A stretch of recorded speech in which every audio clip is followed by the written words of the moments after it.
വണക്കം. ഇന്ത്യയുടെ പ്രധാനമന്ത്രി നരേന്ദ്രമോദി ഇപ്പോൾ ഇന്തോനേഷ്യയിലാണ്. ലോകത്തിലെ ഏറ്റവും വലിയ മുസ്ലിം രാഷ്ട്രമാണ് ഇന്തോനേഷ്യ എന്ന് നമുക്കറിയാം. എന്തായാലും ഇന്തോനേഷ്യയിൽ ഇന്ത്യയുടെ പ്രധാനമന്ത്രി നരേന്ദ്രമോദി പോകുമ്പോൾ ഇന്തോനേഷ്യ അവരുടെ പരമോന്നത ബഹുമതി കൊടുത്ത് നമ്മുടെ പ്രധാനമന്ത്രി നരേന്ദ്രമോദിയെ സ്വീകരിക്കുന്നു എന്നുള്ളൊരു കാര്യം കൂടി നമ്മളിവിടെ എടുത്തു പറയേണ്ട കാര്യമാണ്.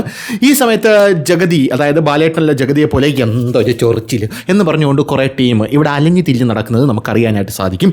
അല്ലെങ്കിൽ എൻ്റെ നെഹ്റുജിക്ക് കിട്ടേണ്ട, അല്ലെങ്കിൽ എൻ്റെ ചരച്ചാജിക്ക് കിട്ടേണ്ട ഒരു നോബൽ സമ്മാനമായിരുന്നു ഇപ്പോൾ മോദിക്ക് കിട്ടുന്നത് എന്നൊക്കെ പറഞ്ഞുകൊണ്ട് നമ്മുടെ കൊങ്ങികൾ സുഡാപ്പികളൊക്കെ പരിതപിക്കുന്നത് നമുക്ക് ആസ് യൂഷ്വലി മനസ്സിലാക്കാം. കാരണം ഇന്ത്യയുടെ പ്രധാനമന്ത്രിയായി നരേന്ദ്രമോദി വന്നപ്പോൾ അദ്ദേഹം വളരെ അങ്ങ് ശക്തനായിപ്പോയി എന്നുള്ളതാണ്. അത് അദ്ദേഹത്തിൻ്റെ ഒരു പങ്ക്ച്വാലിറ്റിയും ഒരു ഡിസിപ്ലിനൊക്കെ കൊണ്ടാണ്, അല്ലാതെ അദ്ദേഹം ദൈവത്തിൻ്റെ അവതാരമായിട്ടൊന്നും അല്ല. ഇപ്പം രാഹുൽ ഗാന്ധിക്കും അങ്ങനെയൊക്കെ ആവാം. ഈ പട്ടായയിൽ പോയിട്ട് ക്ലബിലും പബ്ബിലൊക്കെ നടന്നു കഴിഞ്ഞാൽ അങ്ങനെ ആവാൻ സാധിക്കില്ല എന്നുള്ളതാണ് മറ്റൊരു പ്രധാനപ്പെട്ട കാര്യം. എന്തായാലും ആ ഒരു ഡിസിപ്ലിൻ വേണം. അല്ലാതെ എൻ്റെ അച്ഛൻ ആന പുറത്ത് കയറിയിട്ടുണ്ട് എന്ന് പറഞ്ഞുകൊണ്ട് എനിക്ക് തഴമ്പുണ്ടാവില്ലല്ലോ എന്ന് രാഹുൽ ഗാന്ധി മനസ്സിലാക്കിയാൽ ചിലപ്പോൾ രാഹുൽ ഗാന്ധിക്കും അതുപോലെയൊക്കെ ആകാനായിട്ട് സാധിക്കും. എന്ത് തന്നെയായിരുന്നാലും പ്രധാനമന്ത്രി നരേന്ദ്രമോദി ഇന്തോനേഷ്യയിൽ പോയി. പണ്ട് നമുക്കറിയാം പ്രധാനമന്ത്രി ആദ്യം ജപ്പാനിലാണ് പോകുന്നത്. 2014 ഇന്ത്യയുടെ പ്രധാനമന്ത്രിയായി നരേന്ദ്രമോദി വന്ന ശേഷം അദ്ദേഹം ജപ്പാനിൽ പോയപ്പോൾ അവിടെ അന്നത്തെ പ്രധാനമന്ത്രിക്ക് അദ്ദേഹം കൊടുത്തത്, ജപ്പാനിലെ പ്രധാനമന്ത്രിക്ക് അദ്ദേഹം കൊടുത്തത് ഭഗവത്ഗീതയാണ്. അന്ന് മുതൽ തുടങ്ങിയ കരച്ചിലാണ്. എടാ കരഞ്ഞ് കരമനയാറ് നിറഞ്ഞ് എന്നിട്ട് നിൻ്റെയൊക്കെ കരച്ചിൽ തീർന്നില്ലേ എന്നാണ് ഞാൻ ആലോചിക്കുന്നത്. മോദി ടൂർ പോകുന്നു എന്നാണ് ഇവന്മാരെയൊക്കെ പറഞ്ഞുകൊണ്ടിരുന്നത്. എന്താണ് മോദി ടൂർ പോകുന്നു എന്ന്. എന്തായാലും ഓപ്പറേഷൻ സിന്ദൂർ വന്ന സമയത്ത് S-400 എങ്ങനെയാണ് അവിടെ പാകിസ്ഥാൻ്റെ ഫത്ത മിസൈലിനെ പോലുള്ള ആണവ പോർമുന വഹിക്കുന്ന മിസൈലൊക്കെ നമ്മുടെ തലയിൽ വന്ന് വീഴാതെ നമ്മളെ സംരക്ഷിച്ചത് എന്ന് പല ആൾക്കാരും ഒക്കെ കണ്ടതാണ്. ആ സമയത്ത് ഞാൻ പറഞ്ഞൊരു കാര്യമുണ്ട്, മോദി ടൂർ പോയതിൻ്റെ ഫലമാണ് നീയൊക്കെ ഇപ്പോൾ അനുഭവിച്ചുകൊണ്ടിരിക്കുന്നത്. കാരണം മോദി ടൂർ പോയില്ല അല്ലെങ്കിൽ നിൻ്റെയൊക്കെ മണ്ടയിൽ ഇത് വന്ന് വീണേനെ. അപ്പോൾ മോദി ടൂർ പോയത് കൊണ്ടാണ് S-400 വരുന്നത്. പല തരത്തിലുള്ള നിക്ഷേപങ്ങൾ ഇങ്ങോട്ട് വരുന്നത്. ഇപ്പോൾ 10 ലക്ഷം കോടി രൂപയാണ് ചൈന ഇങ്ങോട്ടേക്ക് നിക്ഷേപമായിട്ട് ഇറക്കാൻ പോകുന്നത്. പോരാത്തതിന് ദക്ഷിണ കൊറിയ ഇവിടെ നിക്ഷേപം കൊണ്ടുവരാൻ പോകുന്നു. പിന്നെ EU, അതായത് യൂറോപ്യൻ യൂണിയൻ ഇവിടെ ഏറ്റവും വലിയൊരു ഫ്രീ ട്രേഡിംഗ് കരാർ വെച്ചിട്ട് പോയിട്ടുണ്ട്. ഇംഗ്ലണ്ട് നമുക്ക് ഗുണമുള്ളതും അവർക്കൊരു ഗുണമില്ലാത്തൊരു കരാർ അവർ വെച്ചിട്ടുണ്ട് എന്നുള്ളതാണ്. ഇംഗ്ലണ്ടിൻ്റെ പാർലമെൻറ്റിലെ പാർലമെൻറ്റേറിയന്മാർ എണീച്ച് പറഞ്ഞതാണ് ഇന്ത്യക്ക് ഈ കരാർ കൊണ്ട് ഭയങ്കര ഗുണമാണെന്ന്. അമേരിക്ക നമ്മളുമായിട്ട് കരാർ ഒപ്പിടാനായിട്ട് ഇങ്ങനെ ഇടിച്ചിടിച്ച് നിൽക്കുകയാണ്. പോരാത്തതിന് നമ്മുടെ അമേരിക്ക നമുക്ക് ടാക്സ് അടിച്ച് തന്നപ്പോൾ യൂറോപ്യൻ യൂണിയനും റഷ്യയുടെ ദിമിത്രി പത്രുഷേവ് ഒക്കെ വന്നിട്ട് ചെമ്മീൻ കെട്ടിക്കിടക്കുന്നില്ല, ഞങ്ങൾ എടുത്തോളാം എന്ന് പറയുന്നൊരു സാഹചര്യമൊക്കെ ഉണ്ടായിട്ടുണ്ട്. അപ്പോൾ ഇതൊക്കെ സ്വാഭാവികമാണ്. ഒരു നല്ല പ്രധാനമന്ത്രി രാജ്യം ഭരിക്കുമ്പോൾ ഇങ്ങനെയുള്ള പല കാര്യങ്ങളും വരും. അപ്പോൾ ഇങ്ങനെയുള്ള സംഭവം വരും. സ്വാഭാവികമായിട്ടും രാജ്യം വികസിക്കും. രാജ്യം വികസിച്ച് കഴിഞ്ഞാൽ എന്ത് സംഭവിക്കും? നമ്മൾ സൈനികപരമായിട്ട് ശക്തമാകും, സാമ്പത്തികപരമായിട്ട് ശക്തമാകുമ്പോൾ അസ്വസ്ഥമാകുന്ന പല രാജ്യങ്ങളുമുണ്ട്. ആ രാജ്യങ്ങളെ നമ്മൾ രാജ്യത്തിനകത്ത് ഫണ്ടൊക്കെ ഇറക്കി നമ്മുടെ രാജ്യത്തിനകത്തുള്ള ജനങ്ങളെ തെറ്റിദ്ധരിപ്പിച്ച് ഈ കോക്രോച്ച് ജനതാ പാർട്ടിയെ പോലുള്ള പാർട്ടികളൊക്കെ ഉണ്ടാക്കി നമ്മളെ തകർക്കാനും കലാപം ഉണ്ടാക്കാനൊക്കെ ശ്രമിക്കും. അങ്ങനെ ശ്രമിക്കാതിരിക്കാനാണ് FCRA 2.0 ഒക്കെ നമ്മൾ കൊണ്ടുവന്നത്. വഖഫൊക്കെ നമ്മൾ ഭേദഗതി ചെയ്തു. അങ്ങനെ അതിഭീകരമായിട്ടുള്ള നീക്കങ്ങളൊക്കെ നടന്നുകൊണ്ടിരിക്കുന്നത്. കൈവിട്ട് പോയി, അത് ഒന്നും ചെയ്യാൻ പറ്റില്ല എന്ന് മാത്രമേ എനിക്ക് സുഡാപ്പികളോട് പറയാനുള്ളൂ. എന്തായാലും നമുക്ക് വാർത്തയിലോട്ട് വരാം. വാർത്ത എന്ന് പറഞ്ഞാൽ വേറൊന്നുമില്ല, ഇന്ത്യോനേഷ്യയുടെ ഭരണാധികാരിയായിട്ടുള്ള സുബിയാന്തോ നമ്മുടെ പ്രധാനമന്ത്രിയെ നോക്കി പറഞ്ഞത് അദ്ദേഹത്തിൻ്റെ ജീവിതം എന്നെ വളരെയധികം ഇൻസ്പയർ ചെയ്തിരിക്കുന്നു എന്നാണ് ഇന്ത്യൻ പ്രധാനമന്ത്രി നരേന്ദ്രമോദിയുടെ. പോരാത്തതിന് അദ്ദേഹത്തെ പോലെ ആകാനായിട്ട് ഞാൻ ശ്രമിച്ചുകൊണ്ടിരിക്കുകയാണ് എന്നാണ് പറഞ്ഞത്. പിന്നെ അദ്ദേഹം നരേന്ദ്രമോദിയെയും ആ വേദിയെയും പൊട്ടിച്ചിരിപ്പിച്ചുകൊണ്ടൊരു കാര്യം പറഞ്ഞു. അതായത് എനിക്ക് ആകപ്പാടുള്ളൊരു സന്തോഷമുള്ളത്, നരേന്ദ്രമോദി എന്ന് പറയുന്ന വ്യക്തിയുടെ ജീവിതത്തിന് അദ്ദേഹം പകർപ്പവകാശം, അതായത് കോപ്പിറൈറ്റ് എടുത്ത് വെച്ചിട്ടില്ല. അതുകൊണ്ട് ആർക്കും അത് നോക്കി പഠിക്കാം എന്നാണ് അദ്ദേഹം പറഞ്ഞത്. അത് വേദിയിൽ ചിരി പടർത്തുകയും ചെയ്തു എന്നുള്ളത് മറ്റൊരു പ്രധാനപ്പെട്ട കാര്യം. നമ്മുടെ വാർത്ത എന്ന് പറഞ്ഞാൽ ഈ ചൈന എന്ന് പറയുന്ന കെണ്ടാന്തരം പിടിച്ച രാജ്യം ആക്ച്വലി നമ്മൾ ശത്രുവിൻ്റെ ശത്രു മിത്രം എന്ന് പറയുന്നത് പോലെ നമ്മളും ചൈനയുമായിട്ട് പ്രശ്നങ്ങളുണ്ട്. പക്ഷേ നമ്മൾ ചൈനയുമായിട്ട് ട്രേഡും ഉണ്ട്. പ്രശ്നങ്ങൾ ഒരു ഭാഗത്ത് നടക്കുന്നു, ട്രേഡ് വേറൊരു ഭാഗത്ത് നടക്കുന്നു. അങ്ങനെയാണ് ലോകത്തിൻ്റെ എല്ലാ രാജ്യങ്ങളും ലോകക്രമം മുന്നോട്ട് പോകുന്നത്. അമേരിക്കയും നമ്മളുമായിട്ടും ട്രേഡുണ്ട്, അമേരിക്കയും നമ്മളുമായിട്ടും പ്രശ്നങ്ങളുണ്ട്. അപ്പോൾ അങ്ങനെയാണ് എല്ലാ രാജ്യങ്ങളും മുന്നിലേക്ക് പോയിക്കൊണ്ട് നമ്മളും ഒരു രാജ്യവുമായിട്ട് യാതൊരുവിധ ബന്ധവും ഇല്ലാതിരിക്കുന്നത് പാകിസ്ഥാനുമായിട്ട് മാത്രമാണ് എന്നുള്ളതാണ് മറ്റൊരു കാര്യം എന്ന് പറയുന്നത്. ആ രാജ്യമായിട്ട് നമുക്ക് യാതൊരുവിധ ബന്ധവുമില്ല. അപ്പോൾ ഇങ്ങനെ ചൈനയുമായിട്ട് നമ്മൾ വലിയ രീതിയിലുള്ള പ്രശ്നങ്ങൾ നേരിട്ട് പോകും. ചൈന നമ്മുടെ അതിർത്തി മാന്താൻ വരുന്നുണ്ട്. ചൈനയ്ക്ക് നമ്മുടെ പവർ അത്രത്തോളം അങ്ങോട്ട് അറിയില്ല എന്നുള്ളതാണ് പ്രധാനപ്പെട്ട കാര്യം. കാരണം ചൈന ഇപ്പോഴും വിചാരിച്ചിരിക്കുന്നത് ഇന്ത്യയും ചൈനയും കൂടെ യുദ്ധമുണ്ടായപ്പോൾ ഇന്ത്യയെ ചൈന ഒന്ന് കീഴ്പ്പെടുത്താനായിട്ട് ശ്രമിച്ചായിരുന്നു അത്ര പവറായിരിക്കും ഇപ്പോഴും ഇന്ത്യക്ക് എന്നാണ് ചൈന വിചാരിച്ചിരിക്കുന്നത്. പിന്നെ വേറൊരു കാര്യം, ചൈന എപ്പോഴും അടിക്കും എന്ന് പറയും. അതായത് ചൈന ഞങ്ങളുണ്ട് കൂടെ, കയറി അടി എന്നൊക്കെ അമേരിക്കയെ പോലെ പറയും. പക്ഷേ ചൈന ഇതുവരെ ഒരു അടിയും ഒരിടത്തും നടത്തിയത് കണ്ടിട്ടില്ല. അതിൻ്റെ പ്രധാനപ്പെട്ട കാരണം അവർക്ക് കൃത്യമായിട്ട് അറിയാം. കാരണം യുദ്ധമൊക്കെ വന്നു കഴിഞ്ഞാൽ നമ്മുടെ എക്കണോമിയും കാര്യങ്ങളും ഒക്കെ പുറകിലേക്ക് പോകും, സാമ്പത്തിക കാര്യമായിട്ട് നമ്മൾ ഒരുപാട് ഞെരുങ്ങും. അങ്ങനെ ഭയങ്കരമായിട്ടുള്ള റെസഷനൊക്കെ വരുമെന്ന് അവർക്കറിയാം. ഇപ്പോൾ പ്രധാനപ്പെട്ട ഒരു കാര്യം ഇപ്പോൾ പുറത്തു വരുന്നത്, നമ്മളിപ്പോൾ മലാക്ക കടലിടുക്കിൻ്റെ അടുത്ത് ബ്രഹ്മോസ് ഇന്തോനേഷ്യയ്ക്ക് കൊടുത്ത് അവിടെ വിന്യസിക്കാനായിട്ട് തീരുമാനിച്ചിരിക്കുന്നു എന്നുള്ളതാണ് പ്രധാനപ്പെട്ട റിപ്പോർട്ട് എന്ന് പറയുന്നത്. 3877 കോടി രൂപയ്ക്കാണ് നമ്മൾ ബ്രഹ്മോസ് ഇപ്പോൾ ഇന്തോനേഷ്യയുമായിട്ട് കച്ചവടം അടിച്ചിരിക്കുന്നത്. ഈ കച്ചവടം അടിച്ചിരിക്കുന്നതെന്ന് പറയുമ്പോൾ ഇത് ആദ്യത്തെ കച്ചവടമാണ് എന്നുള്ളതാണ്. അങ്ങനെ ഇന്തോനേഷ്യ നമ്മുടെ ബ്രഹ്മോസ് മേടിച്ചിരിക്കുകയാണ്. അത് മലാക്ക കടലിനെ ലക്ഷ്യമാക്കി നമ്മൾ വിന്യസിക്കും, അതായത് ഇന്തോനേഷ്യ വിന്യസിക്കും എന്നുള്ളത് മറ്റൊരു പ്രധാനപ്പെട്ട കാര്യം. നമുക്കറിയാം, തുർക്കി പാകിസ്ഥാനുമായിട്ട് യുദ്ധമുണ്ടായപ്പോൾ തുർക്കി പാകിസ്ഥാനെ സഹായിച്ചു. പാകിസ്ഥാനെ അടിച്ചൊതുക്കിയിട്ട് നരേന്ദ്രമോദി പറഞ്ഞില്ല, ഞാൻ അങ്ങോട്ട് വരാം എന്ന് പറഞ്ഞിട്ട് സൈപ്രസിൻ്റെ അതിർത്തിയിൽ പോയി നിന്നിട്ട് സൈപ്രസിൻ്റെ അവിടെയുള്ള ഭരണാധികാരിയുടെ അടുത്ത് നരേന്ദ്രമോദി പറഞ്ഞതോ അതാണല്ലോ തുർക്ക് ഒക്കുപ്പൈഡ് സൈപ്രസ്, അതായത് പാക് അധീന കശ്മീർ പോലെ തുർക്കി സൈപ്രസ് ഒക്കുപ്പൈ ചെയ്തിട്ടുണ്ട്. അപ്പോൾ അതാണല്ലോ. അപ്പോൾ എന്നാൽ ഞാൻ കാര്യം ചെയ്യാം, നിങ്ങൾക്കിവിടെ ഇടാനായിട്ടൊന്ന് ഒരു 12-13 ഒരു സുഖോയ് വിമാനം തരാം, അടിയിൽ 2 ബ്രഹ്മോസ് കൂടെ ഫിറ്റ് ചെയ്ത് തരാം, അമാര് പറഞ്ഞെങ്കിൽ അടിച്ച് അണ്ണാക്കി ഇട്ടോട് എന്ന് പറയുന്ന ഒരു സാഹചര്യമൊക്കെ ഉണ്ടായി. ഗ്രീസിന് ആയുധങ്ങൾ കൊടുത്തു, അർമേനിയയ്ക്ക് ആയുധം കൊടുത്തു. അവസാനം തുർക്കിക്ക് പറയേണ്ടി വന്നു, ഞങ്ങളിനി പാകിസ്ഥാനെ സഹായിക്കുന്നില്ല എന്ന് തുർക്കിക്ക് പറയേണ്ട ഒരു സാഹചര്യം പോലും ഉണ്ടായി. അങ്ങനെയാണ് നമ്മുടെ കാര്യങ്ങളൊക്കെ മുന്നിലേക്ക് പോകുന്നത്. അതുപോലെ തന്നെ ചൈന ഇപ്പോൾ ഒരു വലിയ റഡാർ മ്യാൻമർ അതിർത്തിയിൽ കൊണ്ട് വിന്യസിക്കാനായിട്ട് പോവുകയാണ്. ഈ റഡാറിൻ്റെ ഒരു പ്രത്യേകത എന്ന് പറഞ്ഞാൽ, ഇന്ത്യയുടെ 5000 കിലോമീറ്റർ ചുറ്റളവിൽ ഈ റഡാർ നിരീക്ഷണം നടത്തും. നമ്മുടെ മാധ്യമങ്ങളൊക്കെ വാർത്ത കൊടുത്തിരിക്കുന്നത് ഇന്ത്യയെ വലയിലാക്കി ചൈന എന്നാണ്. അതായത് ഇന്ത്യയെ 5000 കിലോമീറ്റർ ചുറ്റളവിൽ ഇന്ത്യ ഈ റഡാറിന്, ആ ദൂരപരിധിയിൽ ഇന്ത്യ ഈ റഡാറിന് നിരീക്ഷിക്കാൻ സാധിക്കുമെന്നുള്ളതാണ്. ഇന്ത്യയും ചൈനയും തമ്മിലുള്ള സംഘർഷങ്ങൾക്കിടയിൽ ഇത് നടത്തിയിട്ടുണ്ട് എന്നുള്ളത് വേറൊരു പ്രധാനപ്പെട്ട കാര്യം. മ്യാൻമറിൻ്റെ അതിർത്തിയോട് ചേർന്നുള്ള യുനാൻ പ്രവിശ്യയിൽ ചൈന ഒരു large phased array radar LPAR commission ചെയ്തിട്ടുണ്ട്. ഈ റഡാറിന് 5000 കിലോമീറ്റർ ദൂരപരിധി അതുകൊണ്ട്. പോരാത്തതിന് ഇന്ത്യൻ മിസൈൽ പരീക്ഷണങ്ങൾ അതിന് ട്രാക്ക് ചെയ്യാൻ പറ്റും. ഇന്ത്യൻ മഹാസമുദ്രത്തിൻ്റെ വലിയ ഭാഗങ്ങൾ നിരീക്ഷിക്കാൻ പറ്റും. ഇതിന് കഴിയും. ഇന്ത്യയുടെ സുരക്ഷയ്ക്ക് ഇത് നിർണായകമാണ് എന്ന് കണക്കാക്കുന്നു. കഴിഞ്ഞ കുറച്ച് വർഷങ്ങളായി ചൈന അവരുടെ നിരീക്ഷണ സംവിധാനങ്ങൾ സ്ഥിരമായി ശക്തിപ്പെടുത്തിക്കൊണ്ടിരിക്കുകയാണ്. ഗ്രീസിൽ സ്ഥാപിച്ചിട്ടുള്ള പുതിയ LPAR റഡാർ ഇക്കാര്യത്തിൽ നിർണായകമാണെന്ന് കണക്കാക്കപ്പെടുന്നു. ബാലിസ്റ്റിക് മിസൈലുകൾ വിദൂരമായി കണ്ടെത്താനും അവയുടെ പറക്കൽ ട്രാക്ക് ചെയ്യാനും വിവരങ്ങൾ ശേഖരിക്കാനും ഈ റഡാറിന് കഴിയും. ഇതിൻ്റെ പരിധി 5000 കിലോമീറ്ററാണ് എന്നുള്ളൊരു റിപ്പോർട്ട് കഴിഞ്ഞ ദിവസം പുറത്തു വന്നില്ല. അത് സത്യമായിട്ടുള്ളൊരു കാര്യമാണ്. അപ്പോൾ ഇന്ത്യ ഇതിന് കൗണ്ടർ ചെയ്യുന്നില്ല എന്നുള്ളൊരു കാര്യം ചോദിച്ചു കഴിഞ്ഞാൽ ഇന്ത്യ ഇതിന് കൗണ്ടർ ചെയ്യുന്നുണ്ട്. നമുക്കറിയാം, നമ്മുടെ ഒരു സ്പൈ കപ്പൽ നമ്മുടെ ഈ ശ്രീലങ്കൻ തീരത്ത് വന്നു നിന്നൊരു സാഹചര്യം ഉണ്ടായാലും ആ സ്പൈ കപ്പൽ ശ്രീലങ്കൻ തീരത്ത് വന്നു നിന്നപ്പോൾ ശ്രീലങ്കയ്ക്ക് നമ്മൾ വാണിംഗ് കൊടുത്തു, അത് സ്പൈ കപ്പലാണ്. കാരണം അത് വന്നു നിന്നാൽ ദക്ഷിണേന്ത്യ മുഴുവൻ അതിന് നിരീക്ഷിക്കാനായിട്ട് സാധിക്കും, ഡാറ്റ ചോർത്താനായിട്ട് സാധിക്കും. പത്മനാഭസ്വാമി ക്ഷേത്രത്തിലെ സ്വർണ്ണമാണ് ഈ സ്പൈ കപ്പലിൻ്റെ ലക്ഷ്യം എന്നൊക്കെ പറഞ്ഞുകൊണ്ട് ആ സമയത്ത് പല കോൺട്രവേഴ്സീസും സോഷ്യൽ മീഡിയയിലൊക്കെ അടിച്ചിറങ്ങിയിട്ടുണ്ടായിരുന്നു. പക്ഷേ നമ്മൾ നമ്മുടെ സാറ്റലൈറ്റ് വഴി ആര്യഭട്ട ആണെന്നാണ് എനിക്ക് തോന്നുന്നത്, ആര്യഭട്ട വഴി ആ സ്പൈ കപ്പലിനെ നമ്മൾ നിർവീര്യമാക്കി. അങ്ങനൊരു വാർത്ത പണ്ട് വന്നിട്ടുണ്ടായിരുന്നു. അത് നിങ്ങൾക്ക് ഓർമ്മയുണ്ടായി, ഈ അടുത്ത കാലത്ത് നടന്നൊരു സാധനമാണ്. അതിൽ ചൈന ഒന്ന് പകച്ചു പോയായിരുന്നു. അപ്പോൾ സമാനമായിട്ടുള്ള രീതിയിലുള്ളൊരു വാർഫെയറാണ് ഇന്ത്യ ഇവിടെയും ഉപയോഗിക്കാൻ പോകുന്നത്. അതുമാത്രമല്ല, ഇനി ചൈന എന്ന് പറയുന്ന രാജ്യം പാകിസ്ഥാനുമായി ചേർന്ന് ഇന്ത്യൻ മഹാസമുദ്രത്തിൽ പല കളികളും നടത്തുന്നുണ്ട്.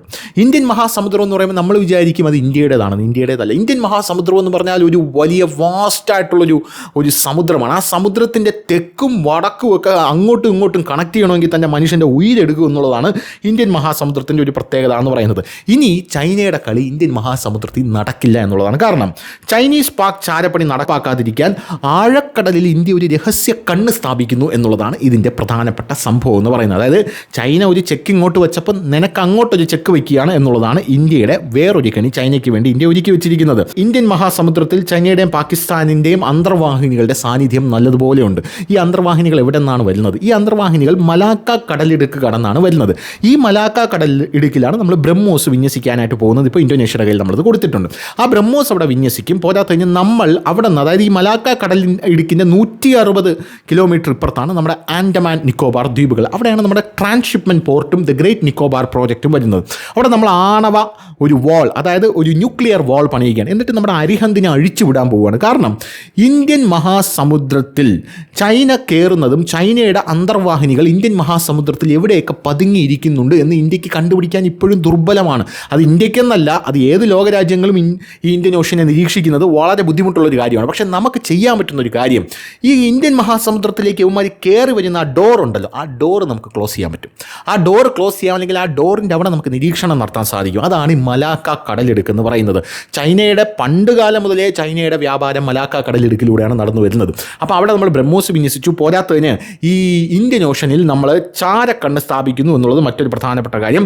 ഇന്ത്യൻ അത്യാധുനിക സെൻസർ ശൃംഖലയാണ് അവിടെ ഒരുങ്ങുന്നത്. കടലിനടിയിലെ നീക്കങ്ങൾ 24 മണിക്കൂർ നിരീക്ഷിക്കാനായി ലക്ഷ്യമിട്ടിട്ടുള്ള ഒരു ഫൈബർ ഒപ്റ്റിക് നിരീക്ഷണ ഗ്രിഡ് നിർമ്മിക്കാനുള്ള നടപടികളാണ് ഇപ്പോൾ defence research and development organisation DRDO ഇപ്പം നടത്തിക്കൊണ്ട് വരുന്നത്. Under water fibre optics censoring system എന്നാണ് ഇതിന് പേരിട്ടിരിക്കുന്നത്. DRDOയുടെ കൊച്ചി ആസ്ഥാനമായിട്ടുള്ള പ്രമുഖ ലാബായ നേവൽ ഫിസിക്കൽ ആൻഡ് ഓഷ്യാനോഗ്രാഫിക് ലബോറട്ടറിയാണ് ഈ പദ്ധതിക്ക് നേതൃത്വം നൽകുന്നത് എന്നുള്ളതാണ് മറ്റൊരു പ്രധാനപ്പെട്ട കാര്യം. അങ്ങനെ ചൈനയ്ക്ക് നമ്മൾ അവിടെ ഒരു ചെക്ക് വച്ചു. ഇനി വേറൊരു ചെക്ക് നമ്മൾ ചൈനയ്ക്ക് വയ്ക്കാൻ പോകുന്നതെന്ന് പറഞ്ഞാൽ നമ്മൾ സ്വന്തമായി ഒരു ഹോർമൂസ് ഇന്തോനേഷ്യയുമായി ചേർന്ന് നിർമ്മിക്കാൻ പോകുന്നു എന്നുള്ളതാണ്. അപ്പോൾ നിങ്ങൾ വിചാരിക്കും ഇന്തോനേഷ്യയുമായിട്ട് ചേർന്ന് ഹോർമൂസ് എങ്ങനെ നിർമ്മിക്കും? ഹോർമൂസ് ഇറാനിലല്ലേ? ഒരു അതിശയോക്തി പറഞ്ഞതാണ്. അതായത് നമ്മൾ സ്വന്തമായിട്ട് ഹോർമൂസിന് സമാനമായിട്ടുള്ളൊരു സെറ്റപ്പ് നമ്മൾ നിർമ്മിക്കുക. അതായത് നമ്മൾ കൺട്രോൾ ചെയ്യും ഇനി മലാക്ക കടലെടുക്കും. അതുകൊണ്ടാണ് നാം പറഞ്ഞത്, അതായത് ഇന്ത്യയുടെ ഹോർമൂസായിട്ട് മലാക്ക കടലെടുക്ക് ഉയർന്നു വരാൻ പോകുന്നു എന്നുള്ളതാണ് പ്രധാനപ്പെട്ട കാര്യമെന്ന് പറയുന്നത്. അതിനായി നമ്മൾ ഉപയോഗിക്കാൻ പോകുന്നത് ഇന്തോനേഷ്യയുടെ തുറമുഖമായിട്ടുള്ള സബാങ് തുറമുഖമാണ്. ഈ സബാങ് തുറമുഖം നമ്മൾ ഏറ്റെടുക്കാൻ പോകുന്നത്, നമുക്കറിയാം ബംഗ്ലാദേശിൻ്റെ തുറമുഖം ഒരെണ്ണം ഇപ്പോൾ ചൈന വന്ന് ഏറ്റെടുത്തിട്ടുണ്ട്. ഇന്ത്യക്ക് വലിയ തിരിച്ചടി എന്നൊക്കെ പറഞ്ഞുകൊണ്ട് നമ്മളെ മാധ്യമങ്ങൾ, അവർക്ക് പിന്നെ സന്തോഷമാണല്ലോ, ഇന്ത്യക്ക് എവിടെയെങ്കിലും ഒരു തിരിച്ചടി കിട്ടിയാൽ അവർക്ക് സന്തോഷമാണ്. ഇന്ത്യക്ക് തിരിച്ചടി 56 ഇഞ്ച് എവിടെ എന്നൊക്കെ. ഈ 56 ഇഞ്ച് പൂച്ചയ്ക്ക് പുല്ല് ഉറിയാനല്ല ഇവിടെ ഇരിക്കുന്നത്. കൃത്യമായിട്ട് നീയൊക്കെ അറിയുന്നുമ്പേ അങ്ങേ ഈ കാര്യം അറിയുന്നുണ്ട്, അതിന് കൃത്യമായിട്ടുള്ള കൗണ്ടർ അവിടെ നിന്ന് ചെയ്യുന്നുണ്ട് എന്നുള്ളതാണ്. ആ തിരിച്ചടി എന്ന് പറയുന്ന ആ ഒരു ഗുമ്മിൽ നിനക്കൊക്കെ ഇത് പറയാൻ പറ്റുന്നില്ല എന്നുള്ളതുള്ളൂ. ഇത് ഫ്രണ്ടിൽ കൊടുക്കുമ്പോൾ മറ്റേ വാർത്ത നീ ചരമകോളത്തിൻ്റെ താഴെ കൊടുക്കുമെന്ന് മാത്രമേ ഉള്ളൂ. എന്തായാലും ഇന്ത്യ ഇന്തോനേഷ്യൻ സബാങ് തുറമുഖ കരാർ, അതായത് ചൈന വന്ന് ബംഗ്ലാദേശിനെ പിടിച്ചപ്പോൾ നമ്മൾ ഇന്തോനേഷ്യയിൽ പിടിച്ച് ചൈനയുടെ കൊങ്ങയ്ക്ക് കിട്ടുപിടിച്ചു. മലാക്ക കടലെടുക്കെന്ന് പറയുന്ന ചൈനയുടെ കഴുത്താണ്. ആ ചൈനയുടെ കഴുത്തെന്ന് പറഞ്ഞാൽ അതിനെ പിടിച്ച് ഞെരിച്ചു കഴിഞ്ഞാൽ അവന്മാർ ആടപടലം പൂട്ടിപ്പോകും എന്നുള്ളതാണ്. ഇത് ഞാൻ നേരത്തെയും പറഞ്ഞിട്ടുള്ള കാര്യമാണ്. ഇറാൻ യുദ്ധസമയത്ത് 32 കിലോമീറ്റർ നീളമുള്ള കപ്പൽ പതയായിട്ടുള്ള ഹോർമൂസ് കടലെടുക്ക് എങ്ങനെയാണ് പ്രവർത്തിച്ചതെന്ന് നമുക്ക് എല്ലാവർക്കും അറിയാം. എന്തായാലും ഇന്ത്യ അടക്കം വലിയ രീതിയിൽ പ്രതിസന്ധിയിലായ ഒരു സംഭവമായിരുന്നു ഇത്. എന്തായിരുന്നാലും ഇന്ത്യയും ഇന്തോനേഷ്യയും ചേർന്ന് ഇന്ത്യൻ മഹാസമുദ്രത്തിൽ സ്വന്തമായ ഒരു ഹോർമൂസ് നിർമ്മിക്കാൻ പോവുകയാണെന്നുള്ള റിപ്പോർട്ട് പുറത്തു വരുന്നു. ഇവിടെ നിന്ന് ഇന്ത്യയിലെ ആൻഡമാൻ നിക്കോബാർ ദ്വീപുകളിലെ ഇന്ദിര പോയിന്റ് 100 മൈൽ അല്ലെങ്കിൽ 160 കിലോമീറ്റർ മാത്രം അകലെയാണ് മലാക്ക കടലിടുക്കിയെന്ന്. ഈ നടപടിയോടെ ഇന്ത്യയും ഇന്തോനേഷ്യയും ഇന്ത്യൻ മഹാസമുദ്രത്തിലെ ചൈനയുടെ മുഴുവൻ ഗെയിം പ്ലാനും മാറ്റാൻ പോവുകയാണ് എന്നാണ് റിപ്പോർട്ട് സൂചിപ്പിക്കുന്നത്. ഇന്ത്യൻ മഹാസമുദ്രത്തിൻ്റെ തങ്ങളുടെ സമുദ്രതന്ത്രം പുനർനിർമ്മിച്ചുകൊണ്ട് ഇന്ത്യയും ഇന്തോനേഷ്യയും സബാങ് തുറമുഖത്തിന്റെ സംയുക്ത വികസനത്തിൽ ഒരു സുപ്രധാനമായിട്ടുള്ള ചുവടുവയ്പ്പാണ് നടത്തുന്നത്. ഇന്തോനേഷ്യയിലെ സബാങ് തുറമുഖം വികസിപ്പിക്കാൻ ഇരു രാജ്യങ്ങളും സമ്മതിച്ചു. ഇത് ആധുനികവൽക്കരിക്കപ്പെടുകയും ദ്വീപിൽ ഇന്ത്യയുടെ സ്വാധീനം വർദ്ധിക്കുകയും ചെയ്യും. ഇന്തോനേഷ്യ സന്ദർശനത്തിലുള്ള പ്രധാനമന്ത്രി നരേന്ദ്രമോദി ഇന്തോനേഷ്യൻ പ്രസിഡന്റ് പ്രബോവോ സുബിയാന്റോയുമായി ഈ കരാറിലും കൂടെ ഒപ്പുവെച്ചിട്ടാണ് അങ്ങനെ ഇങ്ങോട്ടേക്ക് വരാൻ പോകുന്നത് എന്ന് വേറൊരു കാര്യം. ലോകത്തിലെ ഏറ്റവും തിരക്കേറിയതും തന്ത്രപ്രധാനവുമായിട്ടുള്ള ഒരു കടൽ പാതയാണ് മലാക്ക കടലെടുക്ക്. ആ മലാക്ക കടലെടുക്കിൻ്റെ പ്രവേശന കവാടത്തിലാണ് ഈ സബാങ് തുറമുഖം ഇരിക്കുന്നത് എന്നുള്ളതാണ് ഇതിൻ്റെ ഏറ്റവും വലിയ ഗെയിം ചേഞ്ചിങ് സംഭവം എന്ന് പറയുന്നത്. നമുക്കറിയാം ചെന്നൈ തീരത്ത് നിന്ന് തെക്ക് കിഴക്ക് കപ്പൽ മാർഗം അല്ലെങ്കിൽ കടൽ മാർഗം പോയാൽ കപ്പൽ ആദ്യം ബംഗാൾ ഉൾക്കടൽ മുറിച്ച് കടക്കുകയും പിന്നീട് ആൻഡമാൻ കടലിലേക്ക് കയറി അവിടെ നിന്ന് മലാക്ക കടലിടുക്കിലേക്ക് പോകും. ആ മലാക്ക കടലിടുക്കിലേക്ക് പോകുന്ന ആ മലാക്ക കടലിടുക്കാണ് ഈ ചൈനയുടെ അക്കില്ലസ് ഹീൽ എന്ന് പറയുന്നത്. ആയിരക്കണക്കിന് വർഷങ്ങൾ മുമ്പ് ഇന്ത്യ, ചൈന, തെക്ക് കിഴക്കൻ ഏഷ്യ എന്നിവയ്ക്കിടെ സുഗന്ധദ്രവ്യങ്ങളുടെ സുഗന്ധവും കടൽക്കാറ്റിനൊപ്പം പരന്നിരുന്നു. നാവികർ ഇടുങ്ങിയതും എന്നാൽ വളരെ പ്രധാനപ്പെട്ടതുമായിട്ടുള്ളൊരു കടൽ അല്ലെങ്കിൽ കപ്പൽ പാത തിരയാൻ തുടങ്ങി. ഈ കടലിടുക്ക് ഇന്ത്യൻ മഹാസമുദ്രത്തെ ദക്ഷിണ ചൈന കടലുമായി ബന്ധിപ്പിക്കുന്ന മലാക്ക കടലിടുക്ക് എന്നറിയപ്പെട്ടു. ലോകത്തിലെ വ്യാപാരത്തിൻ്റെ ഏകദേശം 25% ഇവിടെയാണ് നടക്കുന്നത്. ഇതിൽ എണ്ണ, ചൈനീസ് സാധനങ്ങൾ, കൽക്കരി, പാം ഓയിൽ എന്നിവ പ്രധാനമാണ്. സിംഗപ്പൂരിലെ തെക്കേ അറ്റത്തുള്ള ലോകത്തിൻ്റെ മുൻനിര തുറമുഖം സിംഗപ്പൂർ തുറമുഖം. മലാക്ക കടലിടുക്കിൻ്റെ മുഖത്താണ്, അതായത് മുഖദാവിലാണ് സ്ഥിതി ചെയ്യുന്നത്, സബാങ് തുറമുഖം സ്ഥിതി ചെയ്യുന്നത്. ഇന്ത്യയെ സംബന്ധിച്ചിടത്തോളം അല്ലെങ്കിൽ ചൈനയെ സംബന്ധിച്ചിടത്തോളം മലാക്ക അതിൻ്റെ സമ്പദ് വ്യവസ്ഥയ്ക്കും ഊർജ്ജ സുരക്ഷയ്ക്കും ഏറ്റവും പ്രധാനപ്പെട്ട സമുദ്ര ജീവനാഡിയാണ്.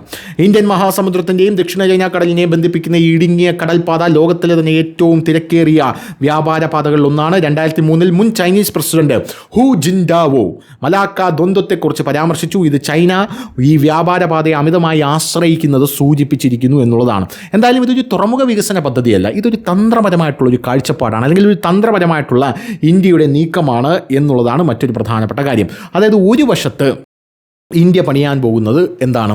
ഒരു വശത്ത് ഗ്രേറ്റ് നിക്കോബാർ, അതേസമയം മറുവശത്ത് സബാങ് തുറമുഖം.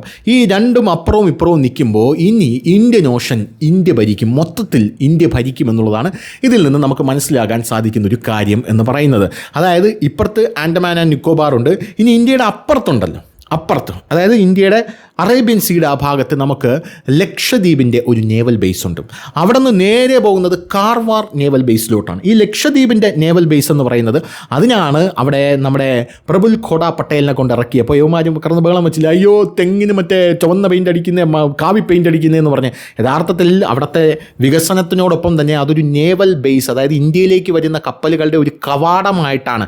നമ്മൾ നോക്കും, നീ കയറിപ്പോണോ, നീ കയറിപ്പോണ്ടേ, നീ എന്തിനാണ് വന്നത് എന്നൊക്കെ കൃത്യമായിട്ടുള്ള ഡാറ്റ ഇന്ത്യയുടെ കയ്യിലിരിക്കും. അതിന് വേണ്ടിയിട്ടാണ് നമ്മൾ അവിടെ അത് പണിയുന്നത് എന്നുള്ളതാണ്. എന്തായാലും പ്രധാനമന്ത്രി നരേന്ദ്രമോദി ഇന്തോനേഷ്യയിലേക്ക് പോയി ഇത്തരത്തിലുള്ള കരാറൊക്കെ ഒപ്പിട്ട് വരുമ്പോൾ സ്വാഭാവികമായിട്ടും ചൈനയ്ക്ക് കടിച്ചാൽ നമ്മുടെ രാജ്യത്തിലുള്ള രാഹുൽ ഗാന്ധിക്ക് ചൊറിയും.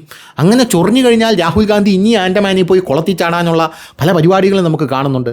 പാറ്റാക്കൂട്ടം എങ്ങനെയെങ്കിലും പോലീസിനെ കൊണ്ട് 2 തല്ലെങ്കിലും മേടിപ്പിച്ച് രാജ്യത്തെമ്പാടും കലാപമുണ്ടാക്കാനുള്ള ഒരു ശ്രമം ഇനി വർദ്ധിച്ചു വരും. ഇനി പാറ്റാക്കൂട്ടത്തിൻ്റെ ആ ഒരു, അതായത് കോക്രോച്ച് ജനതാ പാർട്ടിയുടെ ആ ഒരു വേദിയിൽ ഇപ്പോൾ എ റഹീം പോയി, ഇനി കോൺഗ്രസിൻ്റെ സകല മുഖ്യമന്ത്രിമാരും പോയി, അല്ലെങ്കിൽ സകല പ്രതിപക്ഷ നേതാക്കളും പോയി. ഈ പ്രക്ഷോഭം രാജ്യത്തിൻ്റെ തന്നെ പ്രക്ഷോഭമാണെന്ന് ഇപ്പം തന്നെ നിലവിളിച്ച് തുടങ്ങിയിട്ടുണ്ട്. ആരെങ്കിലും ഒന്ന് തെരുവിലിറങ്ങണേ എന്ന് പറഞ്ഞ് നിലവിളിച്ച് തുടങ്ങിയിട്ടുണ്ട്.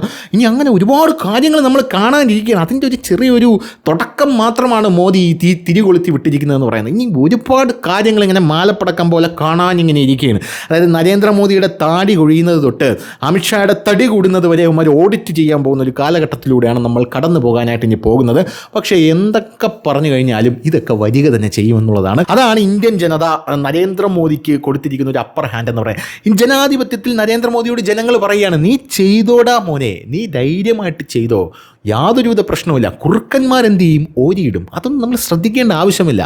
യു ഗോ ഹെഡ് എന്ന് പറഞ്ഞ് നമ്മുടെ ജനത തന്നെ നരേന്ദ്രമോദിക്ക് ഫുൾ ലൈസൻസ് കൊടുത്ത് അങ്ങനെ വിട്ടേക്കുകയാണ്. യവന്മാരൊന്നും വിചാരിച്ച് അങ്ങനെ രോമത്തി തൊടാൻ പറ്റൂല. അമ്മാതിരി പണിയാണ് അണ്ടർഗ്രൗണ്ടിൽ നടന്നുകൊണ്ടിരിക്കുന്നത് എന്നുള്ള. രോമത്തിൽ തൊടാൻ പറ്റും. ഇവന്മാർ ഈ മുകളിൽ നടക്കുന്ന കാര്യം കണ്ടുകൊണ്ട് മോദി കോട്ടിടുന്നു, മോദി കൂണ് തിന്നുന്നു, മോദി മറ്റേ മൗണ്ട് ബ്ലാക്കിൻ്റെ പാൻ ഉപയോഗിക്കുന്നു, മോദി കയ്യിൽ റോളക്സ് കെട്ടുന്നു എന്നൊക്കെയുള്ള സംഭവങ്ങൾക്കുപരി ഇവരെ കൊണ്ട് ഇതുവരെ ഇന്നേ വരെ അങ്ങേരെ കൊണ്ട് എന്തെങ്കിലും അങ്ങനത്തെ ഒന്ന് താഴെ ഇറക്കാൻ, അല്ലെങ്കിൽ അങ്ങേരെ കൊണ്ട് ഒന്ന് തല ഇങ്ങനെ അങ്ങനെ ഒന്ന് കുനിയിപ്പിച്ച് കാണിക്കാൻ അവരെ കൊണ്ട് സാധിച്ചിട്ടുണ്ടാകും. യവന്മാർ കണ്ടിയിടും. അതാണ് നരേന്ദ്രമോദി എന്ന് പറയുന്നത്. അപ്പം ശരി.